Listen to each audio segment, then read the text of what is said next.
Greetings, comrades, and welcome to How the Red Was Won, a podcast about organizing in the South, Texas fascism, and how to fight back. I am your host, Jen Big Nasty, and today in studio we have another interview with my friend Lou. I met Lou about 2 years ago when they began coaching at the martial arts gym that I'm a member of. Lou is a trans-mask non-binary person who uses he and they pronouns. Lou is a personal trainer and martial arts coach with 15 years of experience, which is more than me. They specialize in teaching self-defense classes.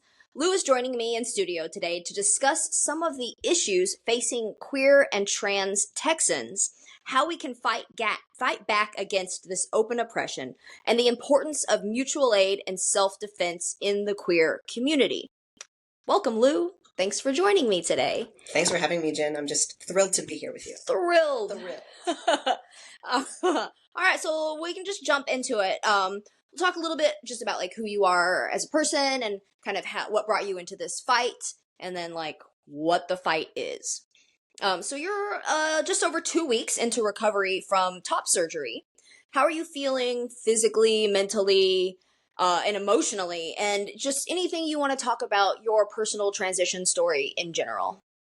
Yeah, totally. I feel awesome. First of all, I feel like $1 million. Good. Besides all the just like the surgery and healing and stuff, not a problem because I'm feeling great, better than ever. Honestly, Awesome. It's been a very long road to get here. I will say it has not been easy to pursue. The top surgery that I just had. I did my legal name and gender marker change last year. Luckily. We'll talk about that. Glad you got that taken care of. But they make it so hard in Texas and so difficult. And, I feel very, very lucky that I've had the resources and the time and the energy and the education and the ability to advocate for myself to make all those things happen. Hell yeah. Because I'm definitely one of the privileged and lucky ones that is able to access those things. And it was still really hard. Yeah. I know we're going to talk about community building and mutual aid later, but this experience of going through top surgery has been a very poignant example of that for me because I'm from Austin. I've been here all my life. I've built an amazing community around me. And it was so awesome to feel the love and the support flooding back to me during the recovery, people visiting, bringing me food, checking up on me. Oh yeah. Yeah, it's just been incredible to reap the rewards and to feel so supported through all of those changes. Man, so I didn't know you were a native Austinite. Yeah. One of the few. Born and raised, baby. Wow. All right. You're special. Okay. So, I would like to know a little bit about your background in martial arts, how you got into it and why you feel it's important to teach specifically self-defense and why is self-defense necessary for, anyone, but specifically queer folks? Sure. So I was already in kind of the realm of exercise science. When I was in college, I was studying kinesiology, very interested in exercise and fitness and health in general. While I was in college, though, I had a negative experience where I was mugged at a bus stop. Damn. Had my laptop stolen. And after that experience, I was feeling very disempowered, very vulnerable. At that time, I was a small cis presenting femme person, you know, and didn't really see myself as a very physically strong person. Right. Not very confident either. Was still kind of figuring myself out at that time. And so I thought, trying a self-defense class or just a martial arts program would help. Mm-hmm. Right. So I was feeling very disempowered and thought, okay, maybe this is the answer. Very quickly fell in love with that whole world of combat sports, martial arts, and self-defense, and just feeling firsthand how transformative it was for me and wanting to share that with other people. Yeah. And so it became a beautiful crossroads of things I was passionate about and things I had experienced myself, and something that I could pass on and share the wealth and make it better for the next person to come after me. Yeah. What disciplines did you study? A traditional Korean style of martial arts, borrowed from It's a blend. Everybody just makes up their own systems and gives it its own name. That's fair. But Yeah. At this point, it's all kind of blended. it's blend. Yeah. It's blended because in this style, I learned there was all these different influences that were all just kind of like thrown together. Cool. So I wouldn't say it was the most like directly applicable avenue, but it was definitely a baseline for me. I got really good at like jumping and spinning and kicking in the air, like really, taekwondo kind of stuff like that. Yeah. It was fun. Would I do that on the street in self-defense? Absolutely not. I mean, it would look cool as hell. It would look cool. Scare everybody away. My knees just aren't what they used to be, so maybe Old knees. I would not recommend that as a self-defense strategy. But definitely helped me feel more embodied, and it was a good starting place. And from there, branched out into Brazilian Jiu-Jitsu, which is a style that I still train. Which, it's got its own limits, because I would say if you can avoid going to the ground and wrestling, you probably should. Right. But if you're there already, like, let's talk about what you can do. Yeah. So that's been a very, very fun sport that I've been involved with for a long time. I found boxing along the way, and it's, talk about standing up and hitting people in the face. Like, that's really great. Of course, there's rules in boxing that you don't follow on the street. Never. No rules on the street. But there's so many styles out there, but I think those are my primary influences. Cool. So you started when you were like around 19, 20? Yeah, I was 20. Okay. I think I was 20, maybe 21, but yeah. Yeah. I was a junior in college. Nice. And you were already studying kinesiology and then just took that next step in adding martial arts to it. I was, yeah. At that time, I thought I would be going into physical therapy. Yeah, makes sense. And so I was very interested in like the rehabilitative side of exercise and that sort of transformation. Yeah. Awesome. Physical therapy is so important. I get a lot of clients right after physical therapy, right? Like they need to continue to build strength. So it's like such an important step right there. Yeah. Yeah.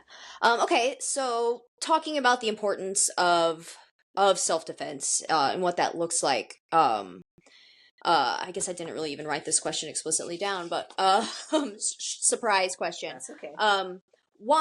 Why is self-defense important? For anyone. Obviously, you came from a very visceral thing that happened to you. But like, why is it even more important for people in the queer and trans community? Sure. I think it's important. Of course, I'm biased because I love this shit and I do it all the time. Hell yeah. And I think everybody should, but I know that it's not for everyone. So I don't ever want to say like, you should be doing this and everybody needs to be doing this. Right. I can talk to you all day about what I think is like the benefit of going and seeking out self-defense as a queer person, as a trans person. But I also want to be careful of like making people feel like that's their responsibility. Right. Because it's never your fault if somebody uses violence against you. Nope. I just want to point that out, right? And you shouldn't feel bad if you experience violence and you're like beating yourself down thinking, oh, why did I choose to go to the club that night? Why did I freeze up? Why didn't I XYZ? And you can make yourself crazy and feel terrible. Well, society does that. Yeah, right. It tells us that we are at fault, especially as a small person, as a femme person. Yes, what were you wearing? What were you thinking? Why did you have that drink? Yeah. Yeah. And so, that's victim blaming. We're not about it. Nope. So if you are seeking self-defense, I think it's great to do. And I think it can be really fun and transformative and empowering. And I think it can help you. It might help you deal with the violence that you might encounter in a way that might help you get less hurt. I never want to promise somebody that they won't get hurt because they took a self-defense class. Right. But, in terms of harm reduction or feeling, not even if you're in imminent physical danger, but just like going about your day-to-day life and feeling more comfortable and feeling more centered and able to handle stress that comes your way. Yeah. I think self-defense can be a very powerful tool. It's not the only tool, but it's a very powerful one, I think. Yeah, very cool. Okay, and in my last episode, I talked to our mutual friend Lucy about issues facing the disabled community in Texas. And I'm on Twitter too much. It's a toxic place, and yet I can't stay away from it. So I know Twitter is a place where people like to fight. And I tend to get a lot of pushback there when I suggest that fitness and self-defense are for everybody. I think everyone can contribute to the fight for liberation, and we can all help each other. The term, quote unquote, disability can cover a wide variety of things that affect our bodies. Do you have any thoughts on self-defense for differently abled folks? Different things they can do or ways to approach that. I mean, I'm curious what kind of pushback you're getting, because that does not seem like it should be a controversial opinion that no matter what kind of body you're in, that you deserve fitness and self-defense and It's physical Twitter. empowerment. It's just Twitter. Yeah. So that's stupid, but yeah. we're biological creatures and we break down. Like it's inevitable. Like you're going to be disabled at some point in your life. For sure. You can probably if you live long enough. Yep. Yeah. If you live long enough, something's going to happen to you.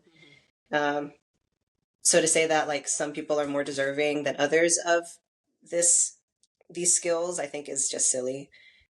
There's an entry point for everyone, no matter what kind of body you're in, what your abilities are, and we have different priorities of what safety means to us, right? That's a good point. Yeah, because some cis white hetero male who's 20 years old, who's never had a hard day in his life, his idea of what he needs safety wise in a self-defense class or in martial arts class might be very different. He wants to protect his ego at the bar. I don't know. Right. That's such a good point. Somebody in a wheelchair who is statistically infinitely more vulnerable and susceptible to all sorts of violence besides just physical violence. What does their priority for safety look like? And it might not be very much about the physical at all. It might just be about like emotional safety and financial safety. And accessibility. Yeah. How do I get to work? How do I get groceries? Yeah. Those are important for your feelings of safety as well. Yeah, that's such a good point. That our the way we perceive safety or like being unsafe is in very much shaped by our material conditions and like the way that society perceives us, as well as how we perceive ourselves like in society. That's a good point about like a cis white man that feels fear because his ego was hurt by getting rejected versus a person that is actually in like physical danger. Yeah, that's a really good point. Thank you for that. But the thing that you see, I've been in a lot of martial arts gyms over the years, and who do you see more often? It's a lot of cis men. A lot of cis men. Yeah. Maybe a lot of insecure cis men who are trying to prove something. We could talk more about like gym cultures because I have a lot to say about that. But it's interesting to think about who is drawn to these things like combat sports and self-defense and martial arts. Yeah, we can go ahead and jump into that right now. Like, I think that we're very lucky that we are members of a gym that caters to femme and queer folks in a safe environment instead of a lot of these like contact sports gyms that are super machismo and and like I wouldn't want to go to a place like that, even if they taught the skills that I wanted to learn really well. Like even if it was the best instructor, to be surrounded by people that I don't trust, like it's just not a safe environment to learn anything in. Right. Yeah. Good point. Yes. And that's, the gym at Rat, we've set that up very intentionally and very, it's with pushback from people. Like I've heard a lot of criticisms from mostly men about like, are there men that show up and want to like, we got some stories about like really? Men who are butthurt about not being welcome in this one space. And this one space, like, man. You know what? I can recommend any other gym in Austin to you that you're gonna have a great time at. Yeah, literally. You don't need to come to this one. God, the one. Oh, okay. Well, we're not going to turn this into cis man bashing, although we could. Some of my best friends are cis men, so I live with one. He's fine. So let's get into the tofu and potatoes of how one can go about learning self-defense. So I'd like to start with types of self-defense. As you know, we're Texans, and Texans in general are a little obsessed with guns and other weapons, but our bodies are quite capable of defending ourselves. So if you'd like to talk a little bit about that. Yeah, definitely. It's a big umbrella, the idea of like a self-defense. What does that mean? Of course, I think our minds tend to go first towards like open hand, how do I physically fight back without any weapons? And I think that's where I specialize, is in like, let's just use your body and figure out how you can survive an altercation with minimal damage, right? And how do you get out of there? But, I would also include things like weapons training as a form of self-defense, gun safety classes, learning how to use a firearm safely, how to like remove a bullet, how to, make the gun, how to disable the gun, how to shoot it. There's also things like conflict de-escalation training, where it's like, how do I diffuse something, a potentially dangerous situation before it escalates to the point of physical violence. There is someone in town who's doing really great work in developing curriculum around like protest safety in particular. That's great. And she uses a lot of like the conflict de-escalation skills and bystander intervention skills in that training. But just, you know, personal safety in a very specific sort of context. And I would also say things like stop the bleed trainings. Yes. These more like medically oriented things. Like that's a very important way to keep yourself and the people around you safe. So there's a lot of stuff out there that I would call self-defense. I know we're talking mostly about like the fighting, the physical fighting stuff. The field of martial arts is wide and varied, and it's kind of a crapshoot of like what kind of program you might be walking into. Because really anybody can start a self-defense program with no qualification. Yeah, there's just low barrier of entry. Yeah, there's no like governing body about self-defense, like who's regulating these things. There are like organizations where you can kind of gain more legitimacy because you're part of this kind of bigger, like BJJ or CrossFit or whatever. Yeah, if you're part of maybe like a system or part of a like a sport where you have to be registered as a gym that, you know, has insurance policy through this governing body and that sort of thing. But really anybody can call whatever they're doing self-defense if they want to, like for better or worse. And I think rather than like outlining like what's the best style to learn, because like there's so many out there, you know, you've probably heard of Muay Thai and Krav Maga, Brazilian Jiu-Jitsu, Judo, Karate. Like I think all those styles have things to offer, and nerds have a lot of opinions about which one's the best. They sure do. It really doesn't matter to me what style. I think what's more important is the training environment that you're in. I would highly recommend anybody like looking for a program to use a lot of discretion in choosing the environment for their self-defense class. I think that's much more important than the style, because you're going to get something good no matter if it's a judo or a jiu-jitsu or a Muay Thai. But if you, like you said before, if you don't feel safe and if you don't feel respected, you have no business being there. Like I don't want you to be in that class because you're not going to have a good time. Those places are also kind of a site for a lot of manipulation and abuse in themselves, because people put themselves on a pedestal as I'm the master, I know best. I have this skill that I'm going to impart onto you, my pupil, and it just creates a very complicated dynamic that unfortunately, it's very common that gym owners and martial arts experts, quote unquote, will take advantage of those relationships. I like the last thing you wrote when you're talking about how to find a gym. It says, are they fascists? Right. Yeah. So look at who's in that gym, right? Can you what is the, who's the teacher? What are their qualifications? Are they vetted by someone you know? I think that kind of word of mouth recommendation is really important. Or like, does this gym cater to cops? You know, like, because there are some gyms do. Some gyms do. There is, I can't think of what it's called right now. But I know they're opening them up in a lot of cities. It is a shooting range and a gym, and it's openly fascist. I'm pretty sure they have the number 88 in their name. It's like, yikes. Yeah, it's very openly fascist, and a lot of cops are training there and stuff. So like, obviously, that's an obvious thing. Like, don't go to that place. But that makes a lot of sense about vetting and just like asking around and reading the reviews and a lot of, social media. All gyms have like social media, and so I've definitely seen things where it's like what you were talking about, this machismo where the instructor is like gonna beat the crap out of the new guy to show how it's done. Like, you don't want to go to a place like that. That's not safe for anybody. No, and I've visited lots of gyms over the years, and I've looked for programs to participate in over the years, and sometimes you can like write it off really quickly. Like I remember I was looking for a new BJJ gym a few years ago after the pandemic, because the gym I was a part of shut down during that time. So much good stuff was lost in 2020. Yep. Just a moment of silence for that. But so I was going through a period of like trying out lots of gyms and trying to find a place where I felt safe, because I was recently out as trans, and just kind of like trying to find people who were on the same page with me, like in terms of just like accepting that I'm a human being deserving of respect. Like, you'd think that would imagine that. Imagine, right? Should be baseline. But I walk into gyms and like they wouldn't give me the time of day, like just based on the way I looked. They didn't ask anything about me or my experience. and just like, I'm so tired of like proving myself, like going into environments like that. And I used to do that of like, well, I'll show them how, but I'm too tired.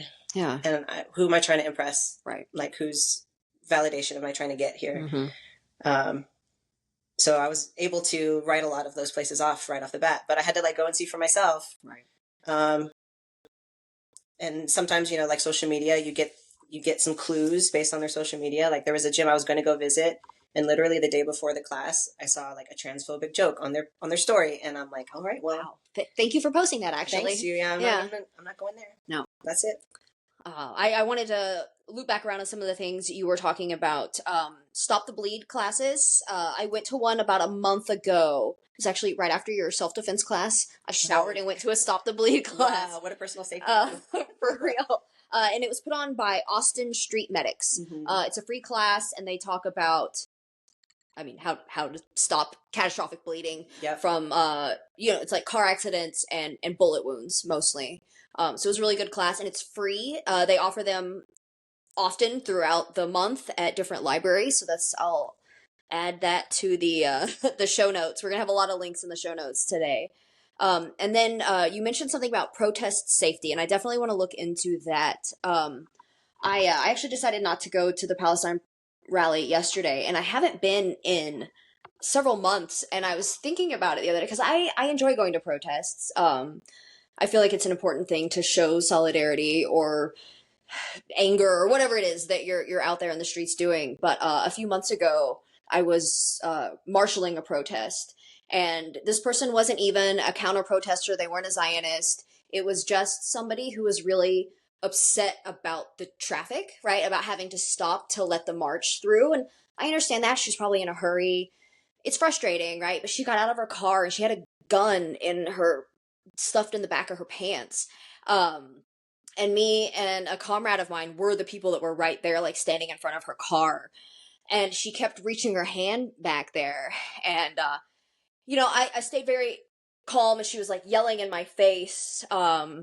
I really wanted to punch her and I didn't. But it was, when things happen in the moment like that, my comrade was really trying to de-escalate. Like he was doing such a good job, and people were trying to get her back in the car. And it ended up, she didn't run anybody over. She didn't shoot anybody. It all just kind of passed.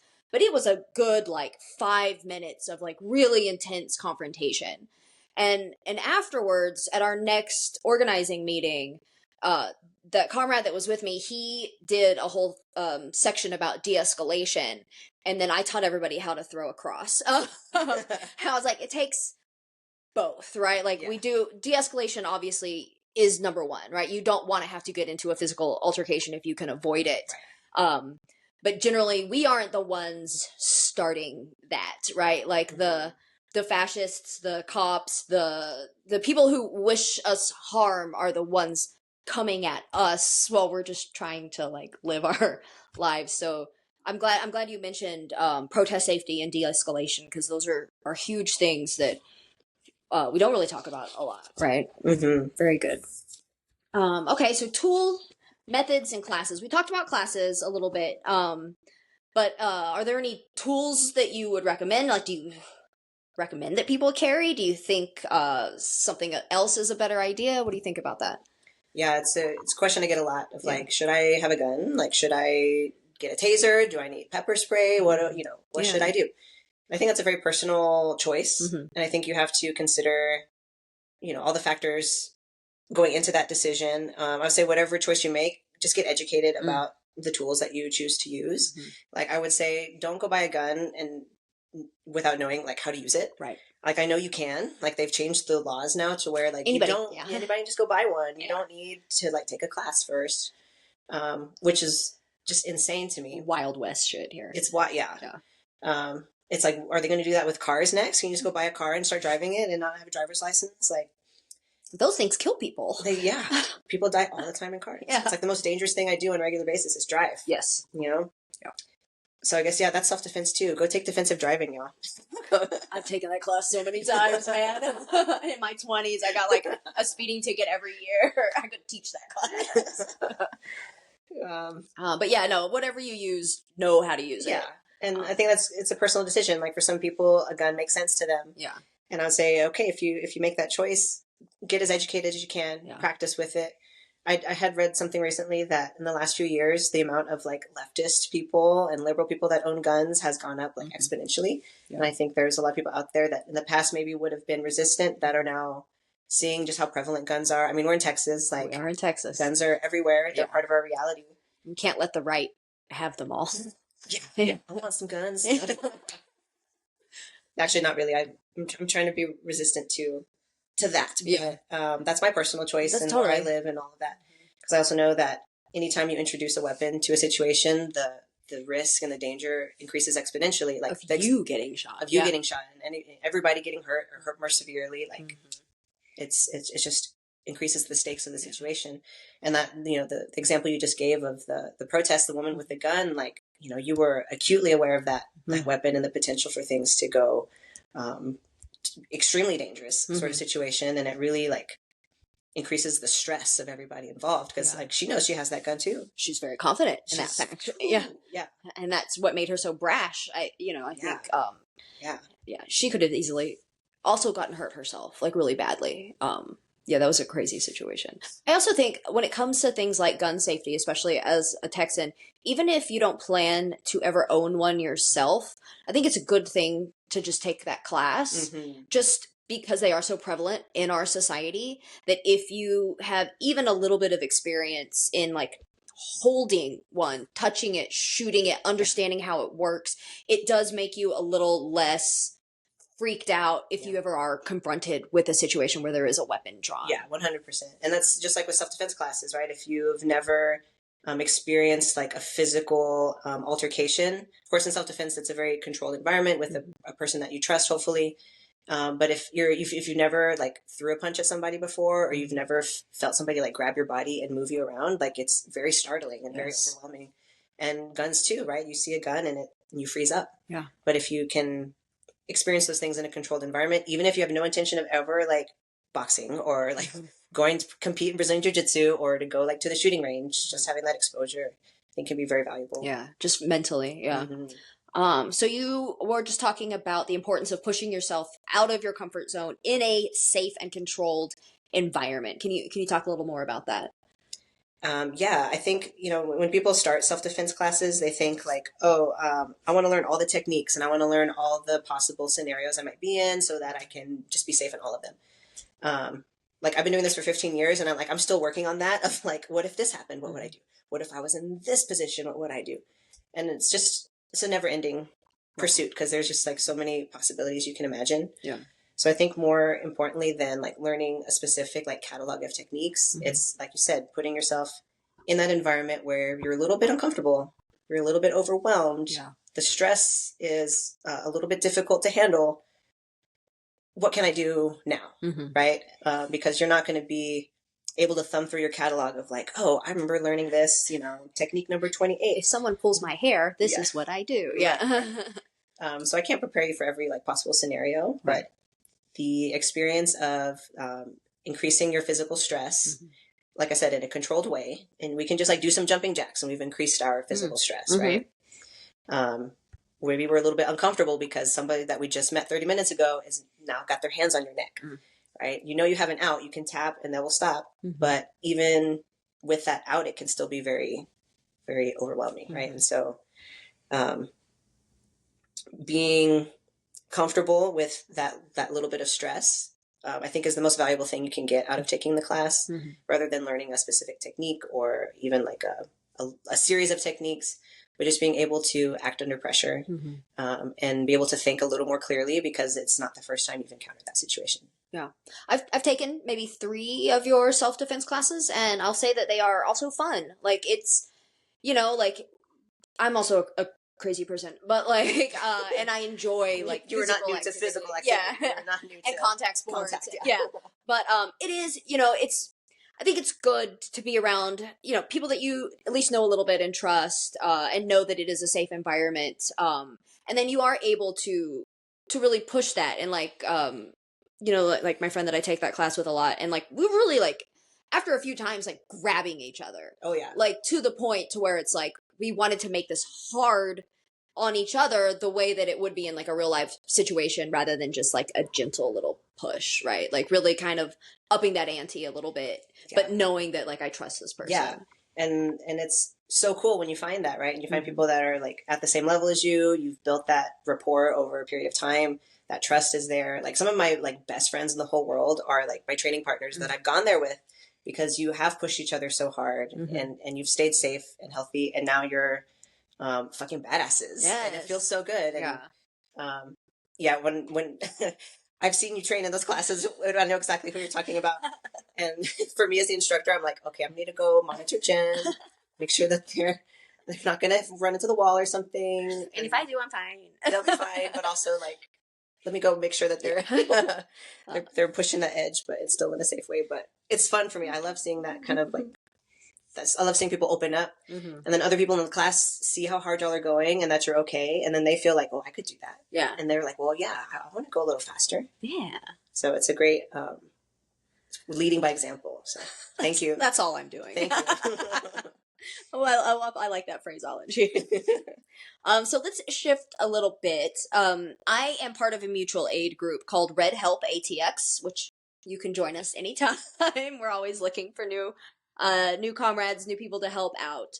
Right now, our main focus is outreach and education with the houseless community. But mutual aid is a broad term that encompasses many things. What does mutual aid as self-defense look like? And how does community building really come into play here? That's a great question. I know so far we've focused on like physical self-defense in a violent situation. I see mutual aid and community building strategies as like a preventative, right? If I am a marginalized person who like maybe I don't have a lot of family support, I'm much more vulnerable to experiencing violence just because of my circumstances. But if I have more people around me who can support me, maybe it's things like food and shelter and those basic needs. My like baseline of safety has just increased by having those connections. If I have friends that I can call on when I am too drunk downtown and I need a ride, I know someone can show up and take me home, right? And that keeps me safer too. Yeah. So you can't even trust Uber drivers all the time, like so many assaults have happened. Like it's terrifying. It's happened here in Austin, unfortunately. Yeah. Like it happens everywhere. Yeah. So just having that kind of network of support around you, I think is just so incredible and so helpful for navigating not just dangerous situations, but just like increasing just like the baseline feelings of like belonging and safety in your day-to-day life. Like that goes a long way because maybe my mental health is better now and my feelings of being able to make rent this month are a little bit better now, and that plays a big role in my feeling of safety. Yeah, it's like the Beatles said, I get by with a little help from my friends. Sure do. And people who want to take advantage of others, they look for people who are more isolated. And if I have a strong community around me saying like, don't talk to that guy, he's a total asshole, and here's all the red flags he's raising for me, I think that can also be really valuable, like reality check. Yeah. One of the things when we're talking to houseless folks, and they constantly bring up like how the community keeps them alive, right? Like obviously the safety in numbers and being around other people in similar situations, but like they really tend to live like communally, right? And like share everything.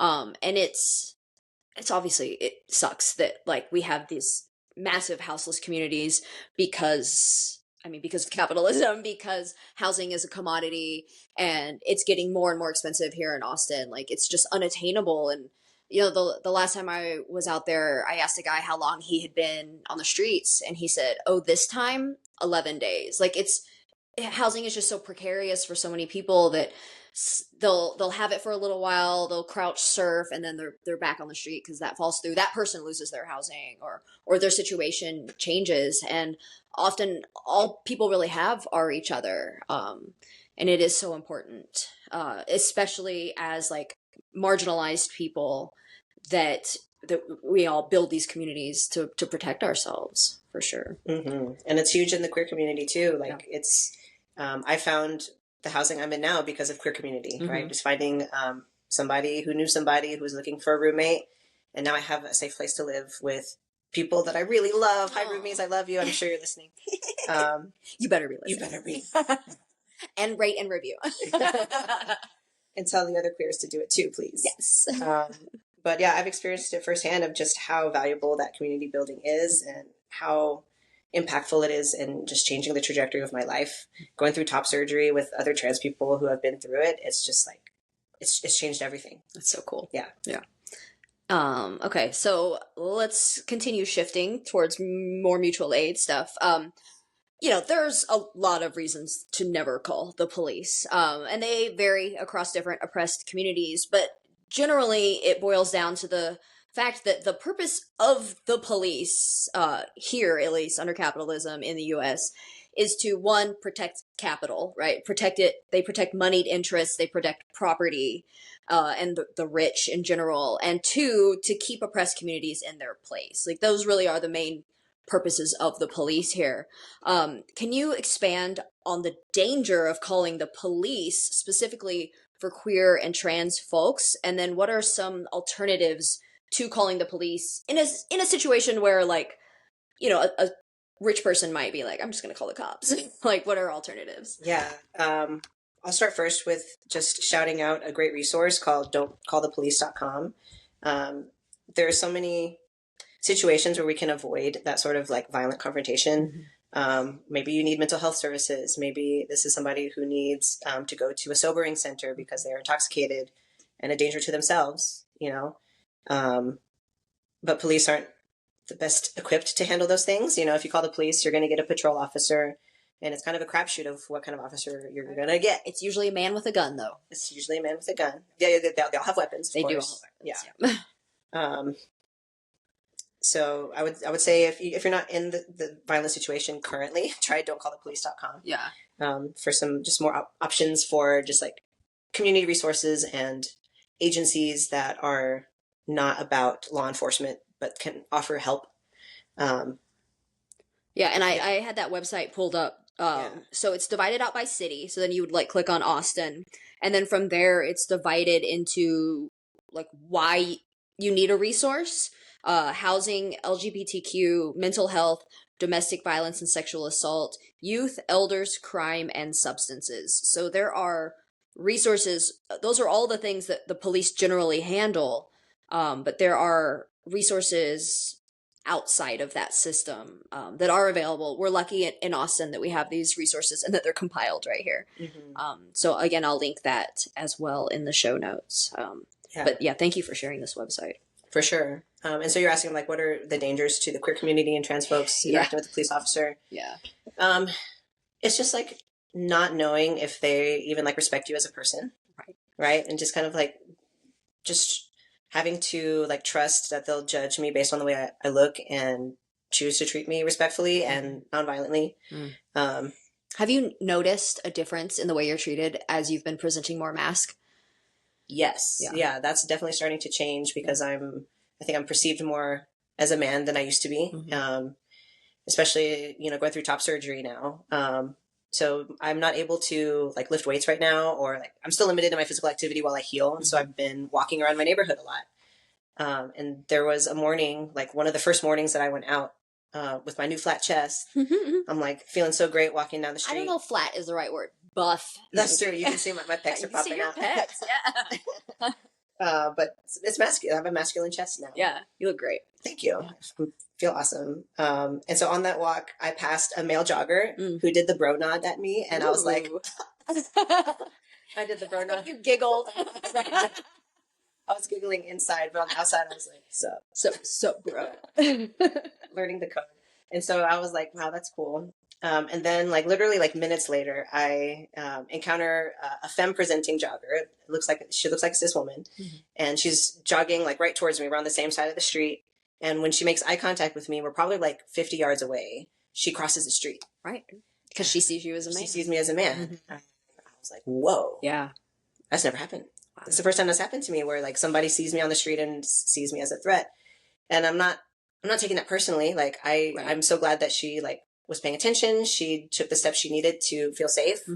So I'm not going to say anything about it, but it was still kind of like a wake up call of like, oh, the way I'm moving through the world now is different. The way people perceive me is different. And it's isolating. You know, it feels very, I can see why like loneliness is such a huge problem among men, because a lot of people see you as a threat. I mean, unfortunately, they've given us some reasons to feel that way. Right. But at the same time, like I said earlier, I know lots of great men. I have lots of amazing men in my life. And like, if you get to know me as a person, like I'm not, you know, I'm not a threat. I know I like fighting as a sport, but I'm actually like a big old pacifist, sensitive, gentle soul. A lover, not a full lover.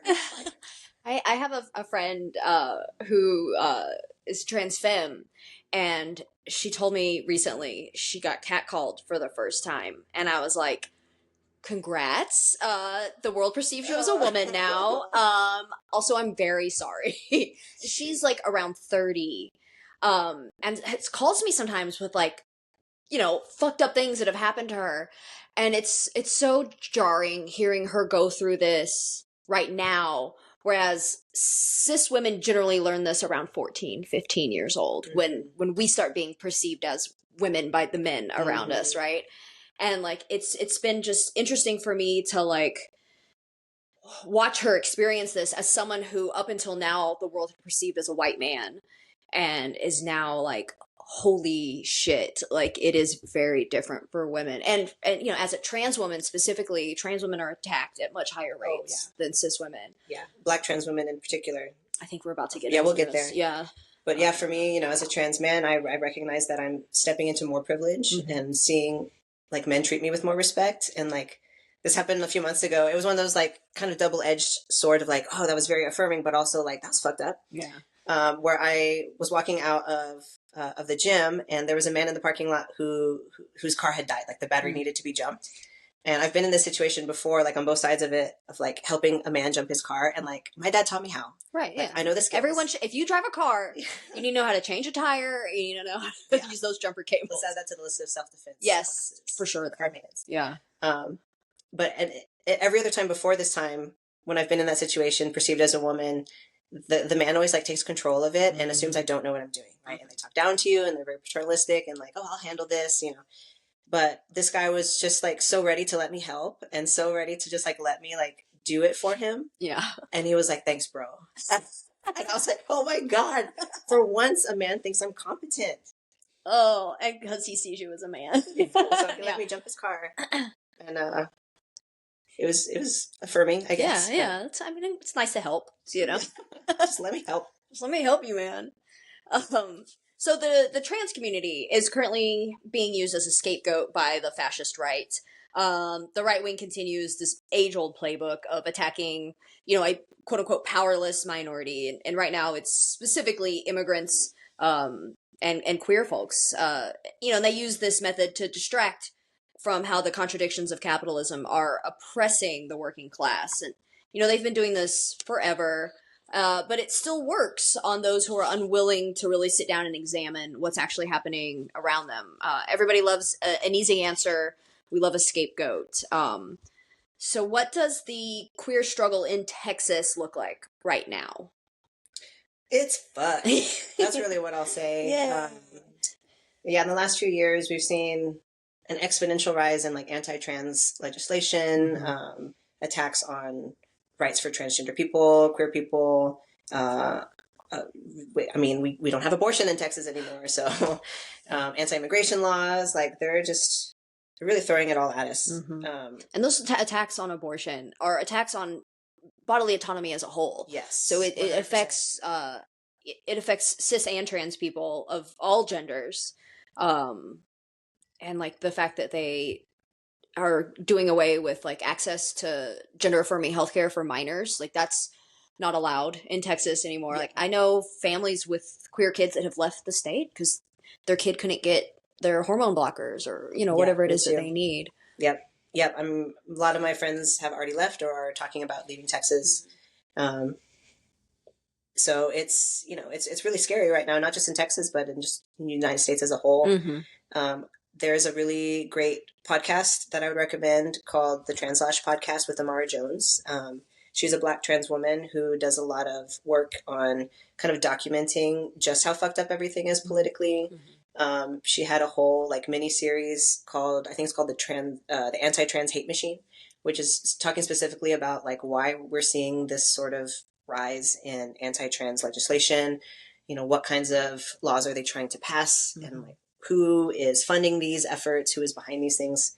So if you really want to, so if you really want to go in depth about like why it's so fucked up and who's behind all of that, I would definitely recommend that podcast. Okay. Maybe take it in little bites because it is really intense. Heavy, yeah. As a queer trans person, like sometimes you just gotta like, for your own like mental health, you have to put it down and rinse your brain out and go be in community with your awesome trans friends. And remember, like, actually, my life is pretty great.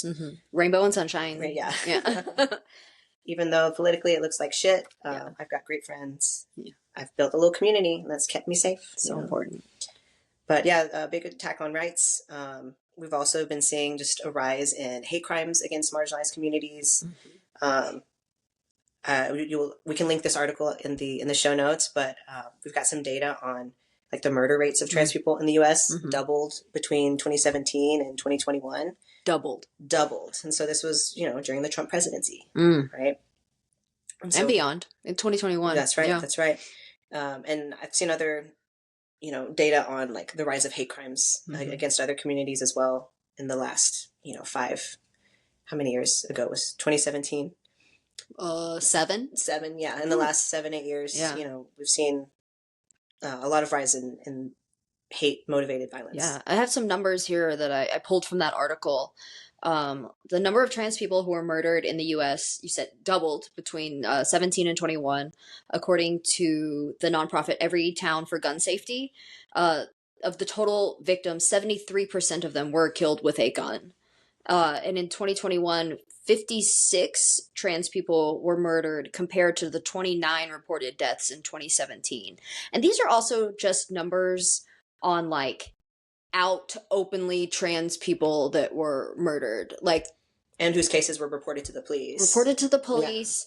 And where like they admitted that this was even a trans person, because I see so many articles where people are dead named and they don't even mention that, that they were part of the queer community. Yes. And then here's a terrible statistic. While only about 13% of the trans community is Black, according to the UCLA Law School, School of Law Williams Institute, I don't know, Black trans women accounted for nearly 3/4 of the victims. So 13% of the population, 75% of the victims. And I those numbers are absolutely fucking jarring. And like, you hear these things, like I know that things are obviously worse for Black people, obviously worse for trans folks. And then, you combine those two oppressed identities, and it's so much worse. But I feel like almost every week I see another article about a murdered trans Black woman. And it's often in the South, but not always,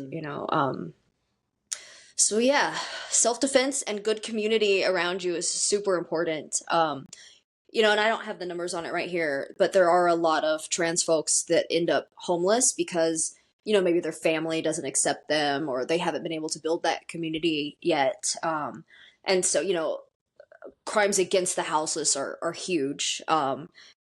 Violent people that are looking for an easy victim. Houseless people are what is the word I'm looking for? They're just like the most readily available. They don't even have a house to protect them. They're just there in a tent or on a park bench, right? And so it's so easy to be assaulted when you have no like walls around you. And every intersection of marginalization just like amplifies that vulnerability. If you're a Black trans woman with a disability, who is homeless, who's maybe an immigrant, right? So many things working against you. Yeah. Well, and then, they go through when they do what they call the sweeps, right? They take everything these people do own, which often includes their IDs and their birth certificates and, the last picture of their family or whatever. But like when you don't have an ID, then you can't get into these shelters and then you can't even get a job. So like they keep them trapped, with nothing. So fucked. Okay. I knew this was going to get sad. So I shared an article. Again, this will also be linked in the show notes. It's from the Texas Tribune. Transgender Texans blocked from changing their sex on their driver's license. Question A, what the fuck? Question B, so the point of this, even with an updated birth certificate, so even if you're able to update your gender marker on your birth certificate, which you could probably elaborate more on this. From what I understand, that's like one of the steps you have to do to update your ID. Even with that, Texas is no longer allowing people to change their official state documents to match their new gender. Right. Let's talk about that. Sure. Yeah. So when you seek out a legal name change and a gender marker change, and not every trans person does both. Right. You know, some don't do either. Mm-hmm. I did both, and when you go through that process, I was very lucky to get the support of the Gender Affirmation Project at UT. There's a few like clinics where basically attorneys or like student attorneys volunteer their time to help trans people navigate legal name change, because the system is so complicated, and it was very daunting to like even consider doing that by myself.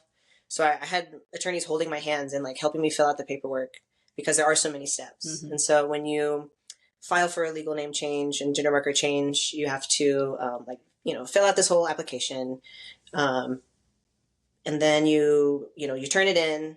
I had a lot of issues with like figuring out how to merge PDFs so that I could get it all like on one document, because I won't accept it if it's multiple. Anyway, you get your certified court order, which is basically a judge saying like, yes, I decree that this person should now be called this name. Their gender marker should now be this. I had to provide like proof that I was a trans person, like letters from my hormone provider. Wow. You have to have a doctor's note. A doctor's note to say, which I had to do that for top surgery too. I had to talk to a mental health specialist to say like, yes, this person is trans and top surgery would be like medically necessary for them, blah, blah, blah. And that's not even like for insurance to cover it. It's just to access it. Yeah. So I had to get that. I had to get a letter from my hormone provider and from my primary care physician. If I wanted to get breast implants, they would just take my money. You can just do it. I just walk in and say, give me boobies. And they'd be like, sure. Okay. How big? Yeah. You know? Or like when people get married, people often change their names. And that's not a very complicated process. Yeah. They're like, oh, great. Good job. Yeah. Good job. Congrats on having a straight marriage. So you get your court order, and then once you have that order, you have to take it to all these different agencies. The Texas, the Department of Motor Vehicles to get your driver's license updated, the Social Security office to get in your Social Security card, updated voter registration, updated credit cards, bank account information, literally everything. And so it's, there's lots of steps to navigate. But that court order is kind of like your ticket of like, look, the judges said that this needs to be changed and you better comply with that, because that's the law. It's the law now. And so this new situation where they're denying Texans to change their sex on their driver's license is like in direct conflict with the court order. Right. So the DMV is just saying like, fuck y'all, we're just not going to do it. Yeah.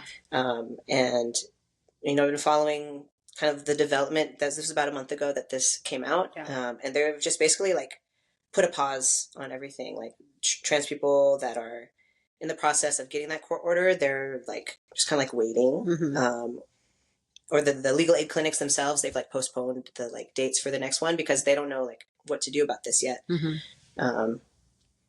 And so it's kind of like the first step in like making it impossible for trans people to change their IDs to match who they actually are. I think with the aim of restricting our movements within the country and to be able to leave it, because I've updated a lot of my documents. I don't have a passport, and I need to get one. Actually, I haven't updated my birth certificate yet, so I need a birth certificate to get a passport. Right. My birth certificate does not match your ID? Gender on my ID.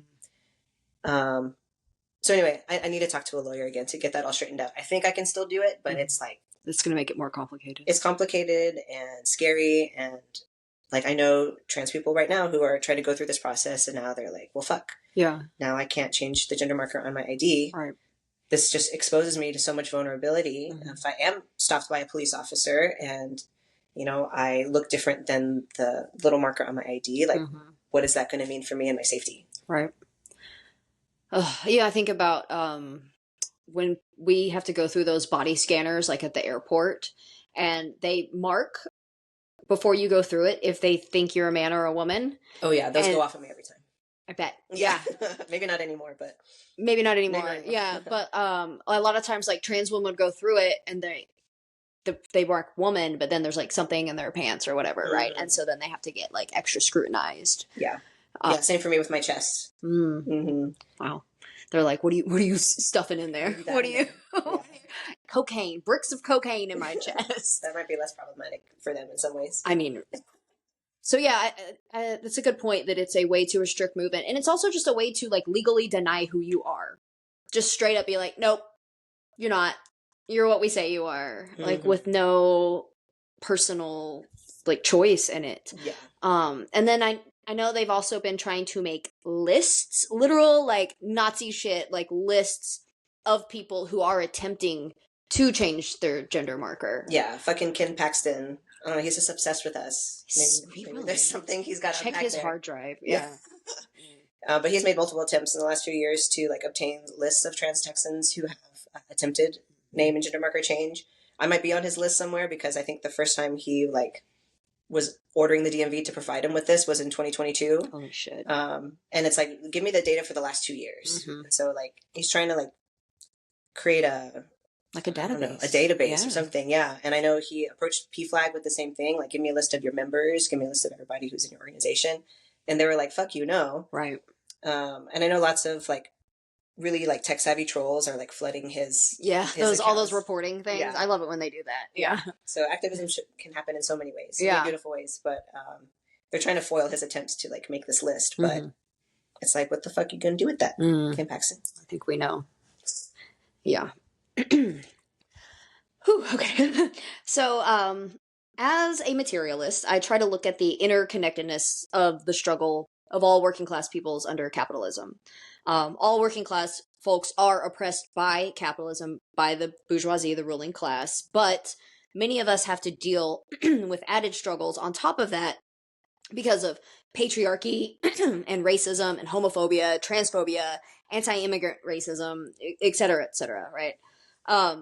So I don't really see a way for the working class and oppressed people to be fully liberated under capitalism, but that doesn't mean that we should give up on harm reduction while working towards building a better, more egalitarian society. What are some of the legal avenues that you see are involved with in helping the queer struggle in Texas and beyond? Definitely. First of all, I love that you are framing this as harm reduction, because safety is a spectrum, harm is a spectrum, and we don't have the answer. We don't have just like the beautiful thing that's going to make it all go away. And what do you do if you're stuck here? You can't move, right? If you don't have the means to do it, or there's reasons you can't. So I love that language of harm reduction, because it speaks to like, you can make it a little bit better, even if it still fucking sucks. Thankfully, there's a lot of great networks and great organizations in Texas that are working like in the legislative space to keep track of the bills that they're attempting to pass that are anti-trans and anti-queer, all these other things. Which one was that? Equality Texas is one of the big ones. They always have a little ticker, like keeping track of the individual bills and what like stage they're in, if they pass or not, and keeping the data. 2025 is a Texas legislative year. They meet every other year. Yeah, we're coming up on the next one. Up on probably a lot of shit to fight against. Yeah.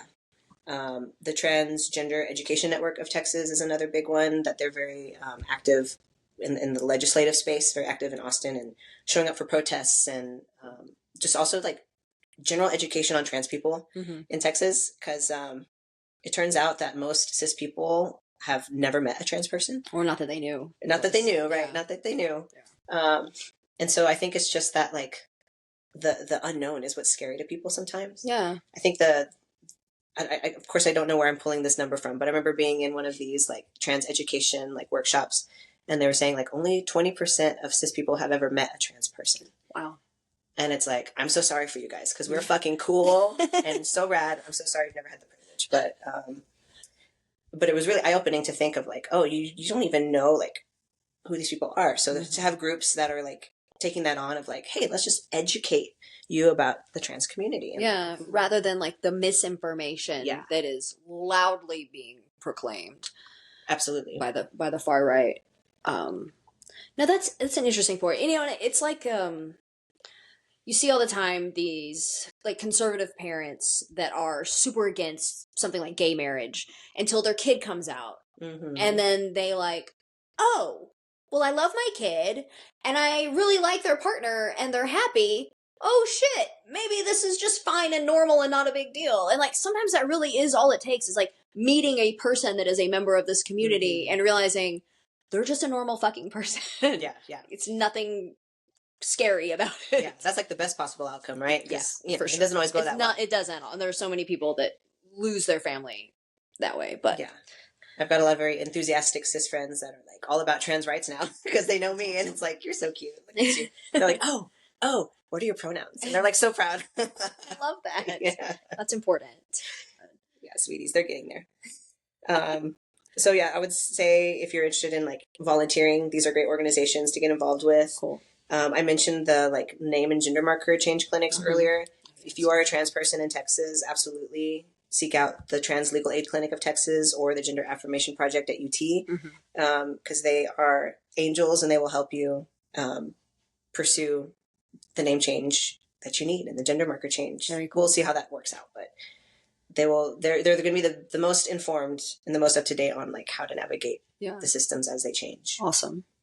And then I would also recommend an abortion access mutual aid collective called Buckle Bunnies.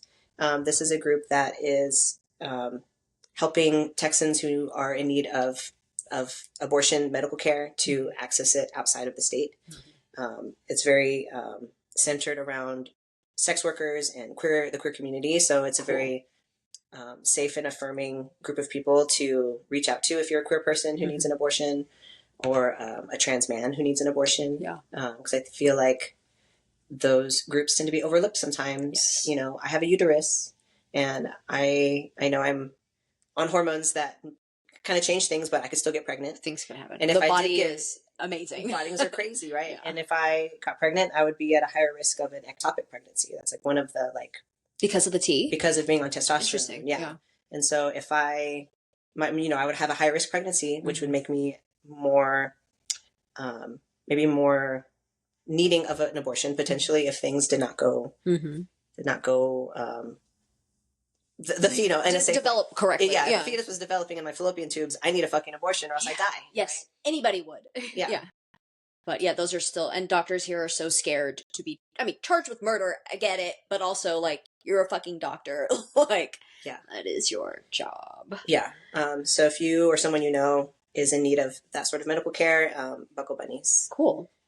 And then I wanted to mention, because next year is a Texas legislative session, and school choice is one of Ken Paxton and all of his little right-wing ghouls. It's one of their big bills that they really want to get passed. And what it essentially means is they want to use taxpayer money that should go to fund public schools. They want to take that, and they call it like a voucher program, and use it to send students to charters or private schools.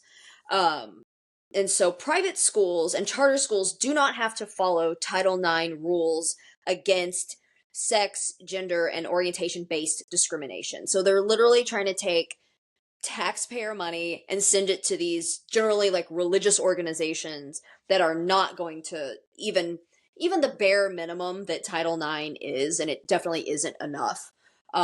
It does have some legal recourse to protect queer kids in school, and they are trying to use taxpayer money to not have to follow those protections. So that is also something that will be a big fight at the Texas Ledge next year, something to keep an eye on as well. And then, so I will link all of these articles and resources in the show notes so that listeners can continue learning about the struggle and how to fight back, and obviously use those resources for themselves. Is there anything else that you would like to add about the fight for trans rights or self-defense in general or mutual aid, or just anything that you want to soapbox about? Right now, go for it. I feel like I want to end on a high note. Yes. Right. Yes. That got dark for a minute there. I mean, it's real, right? And we need We need to talk about these things if we have any hope of doing something about them. Correct. But yeah, to end on a high note, I would say, if you're a queer person in Texas, if you're a trans person in Texas, like, you're beautiful and rad and I love you. Like, let's be friends. Hell yeah. And also just remember that your joy is liberation. So every day a trans person is happy, it's a big fuck you to the system. Yes. So it's not our responsibility to fight back, right? I want you to feel like every trans person needs to be like a walking, talking, like, advocate for like our human rights.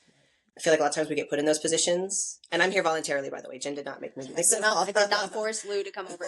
But I'm in a position where I can be an advocate, and I'm going to do it. But also, like, it's not our responsibility to educate people. Right. It's not our responsibility to change anybody's mind. I just want y'all to get out there and live your best life, because your joy is like the most transformative type of liberation. I love that. I will say that it is on cis people to fucking get out there and advocate for their trans friends. So that is your job, actually, cis people. Get it together. Get it together. And, stand with your comrades. Again, because, like, back to the point that all of our struggles are interconnected. The fight against, or the fight for bodily autonomy for trans people is the fight for abortion rights. It is the fight for bodily autonomy for women as well. And, like, to try to separate these things puts us all at a disadvantage, right? We all have to work together for the fight for liberation. And, that's why they try to keep us separated. That's why they try to separate the immigrant fight from the houseless community, from the queer community, from women, from Black Americans, when really, like, we are strong when we all stand together. And it is so important to remember that. And I really like that phrase, your joy is liberation. That's very fucking cool. And let's get intersectional, baby. Awesome, Lou. Well, thank you so much for coming and chatting today. Thank you so much for having me. Thanks for uplifting our stories. Yes. Awesome. All right, y'all. See ya in 2 weeks. 2 weeks is when the next episode will be out. Cheers.